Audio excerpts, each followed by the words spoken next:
In English, we have many polite ways to give advice. We can say things like, I think you should,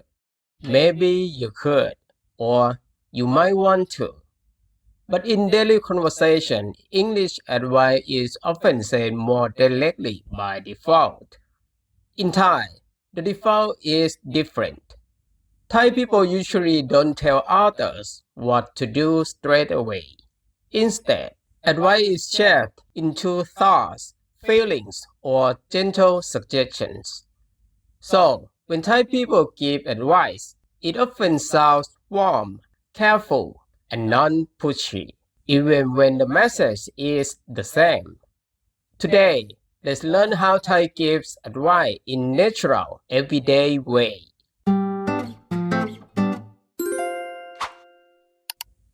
ควร ควร คะควร ควร ควร is closest Thai word to should, but it feels much softer than in English. ควร is placed before the verb. For example, คุณควรพักผ่อนเยอะๆ คุณควรพักผ่อนเยอะๆ คุณควรพักผ่อนเยอะๆ คุณควรไปหาหมอ คุณควรไปหาหมอ คุณควรไปหาหมอ คุณไม่ควรออกกำลังกายหักโหมมากเกินไป คุณไม่ควรออกกำลังกายหักโหมมากเกินไป คุณไม่ควรออกกำลังกายหักโหมมากเกินไป คุณไม่ควรทำแบบนั้นเขาอาจไม่ได้ตั้งใจ คุณไม่ควรทำแบบนั้นเขาอาจไม่ได้ตั้งใจ คุณไม่ควรทำแบบนั้นเขาอาจไม่ได้ตั้งใจ This doesn't sound like an order. It sounds calm and caring. คิดว่า คิด คิด คิด ว่า ว่า คิดว่า คิดว่า คิดว่า is very important in Thai advice. It turns advice into a personal opinion. คิดว่า is placed at the beginning of the sentence. ผมคิดว่าคุณน่าจะพักสักหน่อย ผมคิดว่าคุณน่าจะพักสักหน่อย ผมคิดว่าคุณน่าจะพักสักหน่อย ผมคิดว่าลองคุยกันก่อนก็ดี ผมคิดว่าลองคุยกันก่อนก็ดี ผมคิดว่าลองคุยกันก่อนก็ดี ผมคิดว่าเราลองถามเขาดูก่อนแล้วค่อยตัดสินใจ ผมคิดว่าเรา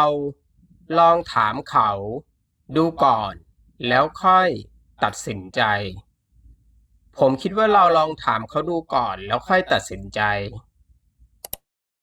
This makes advice feel safer and softer, like just my thought. น่าจะน่าจะน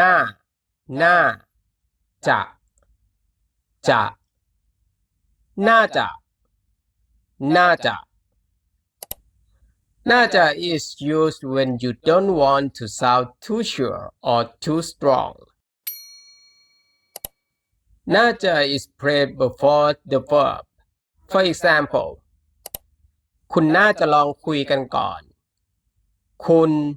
น่าจะลองคุยกันก่อน คุณน่าจะลองคุยกันก่อน คุณน่าจะพักสักหน่อย คุณน่าจะพักสักหน่อย คุณน่าจะพักสักหน่อย เขาไม่น่าจะชอบเสื้อตัวนี้เพราะมันดูเรียบเกินไป เขาไม่น่าจะชอบเสื้อตัวนี้เพราะมันดูเรียบเกินไป เขาไม่น่าจะชอบเสื้อตัวนี้ เพราะมันดูเรียบเกินไป คุณไม่น่าจะทำอย่างนั้นมันไม่ดีต่อคนอื่นรู้ไหมคุณไม่น่าจะทำอย่างนั้นมันไม่ดีต่อคนอื่นรู้ไหมคุณไม่น่าจะทำอย่างนั้นมันไม่ดีต่อคนอื่นรู้ไหม This is very common in daily Thai ลองดูลองละลองลองดูดดูลองดูลองดูลองดู is one of the softest ways to give advice in Thai ลอง comes before the verb do come after the verb ลองถามเขาดูลองถามเขาดูลองถามเขาดูลองเปลี่ยนวิธีดูลองเปลี่ยนวิธีดูลองเปลี่ยนวิธีดูลองเล่นดูไหมลองเล่นดูไหมลองเล่นดูไหมลองชิมดูก่อนไหมลองชิมดูก่อนไหมลองชิมดูก่อนไหม It sounds friendly and encouraging, not serious or strict. ดูเหมือนว่าดูดูดูเหมือนเหมือนเหมือนว่าดูเหมือนว่าดูเหมือนว่า This is used when advice comes from observation ดูเหมือนว่า is spread at the beginning of the sentence For example ดูเหมือนว่าเขาจะเหนื่อยดูเหมือนว่าเขาจะเหนื่อยดูเหมือนว่าเขาจะเหนื่อยดูเหมือนว่าทุกอย่างจะไม่เป็นอย่างที่เราคิดดูเหมือนว่าทุกอย่างจะไม่เป็นอย่างที่เราคิดดูเหมือนว่าทุกอย่างจะไม่เป็นอย่างที่เราคิดดูเหมือนว่าโชคไม่เข้าข้างเราดูเหมือนว่าโชคไม่เข้าข้างเราดูเหมือนว่าโชคไม่เข้าข้างเรา You're not telling you're just noticing อาจจะอาจจะอาจจะ make advice even softer and it usually comes before the verb คุณอาจจะต้องพักบ้างคุณอาจจะต้องพักบ้างคุณอาจจะต้องพักบ้างผมคิดว่าคุณอาจลองคุยกันก่อนผมคิดว่าคุณอาจจะลองคุยกันก่อนผมคิดว่าคุณอาจจะลองคุยกันก่อนคุณอาจจะไม่ชอบก็ได้เพราะมันค่อนข้างเผ็ดคุณอาจจะไม่ชอบก็ได้เพราะมันค่อนข้างเผ็ดคุณอาจจะไม่ชอบก็ได้เพราะมันค่อนข้างเผ็ดเขาอาจจะไม่ไปเพราะเขาไม่สบายลองถามเขาดูก่อนเขาอาจจะไม่ไปเพราะเขาไม่สบายลองถามเขาดูก่อนเขาอาจจะไม่ไปเพราะเขาไม่สบายลองถามเขาดูก่อน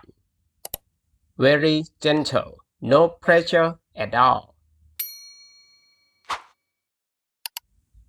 ก็ได้ก็ก็ได้ได้ก็ได้ To give the listener more freedom, Thai speaker often add ก็ได้ at the end of the sentence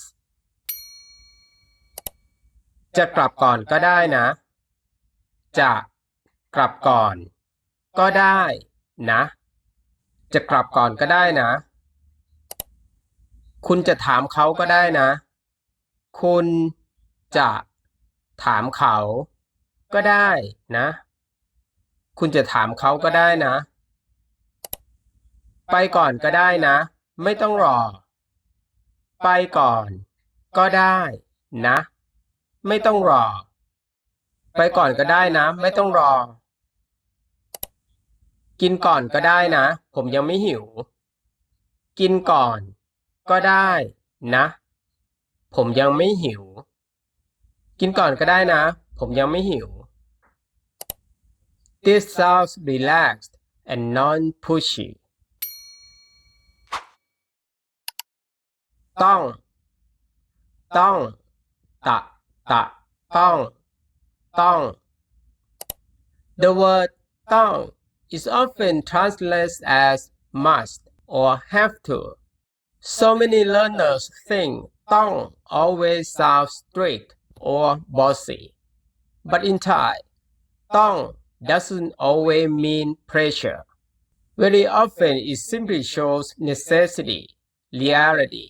or a situation you can't avoid. คุณต้องไปให้ถึงสี่แยกแล้วค่อยเลี้ยวซ้ายคุณต้องไปให้ถึงสี่แยก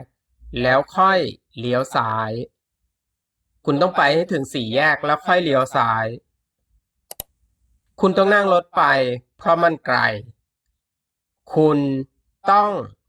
นั่งรถไปเพราะมันไกลคุณต้องนั่งรถไปเพราะมันไกลคุณไม่ต้องสนใจคำพูดคนอื่นถ้าคุณไม่ได้รบกวนใครสนใจแค่เป้าหมายตัวเองเท่านั้นพอคุณไม่ต้องสนใจคำพูดคนอื่นถ้าคุณไม่ได้รบกวนใครสนใจแค่เป้าหมายตัวเองเท่านั้นพอคุณไม่ต้องสนใจคำพูดคนอื่นถ้าคุณไม่ได้รบกวนใครสนใจแค่เป้าหมายตัวเองเท่านั้นพอคุณไม่ต้องจ่ายเงินเพราะที่นี่เข้าฟรีคุณไม่ต้องจ่ายเงินเพราะที่นี่เข้าฟรีคุณไม่ต้องจ่ายเงินเพราะที่นี่เข้าฟรี This doesn't sound like an order. It sounds like this is just how things are. And just like other Thai advice words, ต้อง becomes softer depending on how it's used. So, in English, we often give advice clearly and directly. In Thai, advice is shared a little differently. It sounds more like a personal thought, a feeling, or a gentle suggestion, not an instruction. Thai people don't often advise by adding more rules, but by choosing warmer, less direct words. So, when you give advice in Thai, don't focus only on grammar. Listen to the tone, feel the intention. That's how Thai give advice naturally. See you in the next lesson. สวัสดีครับ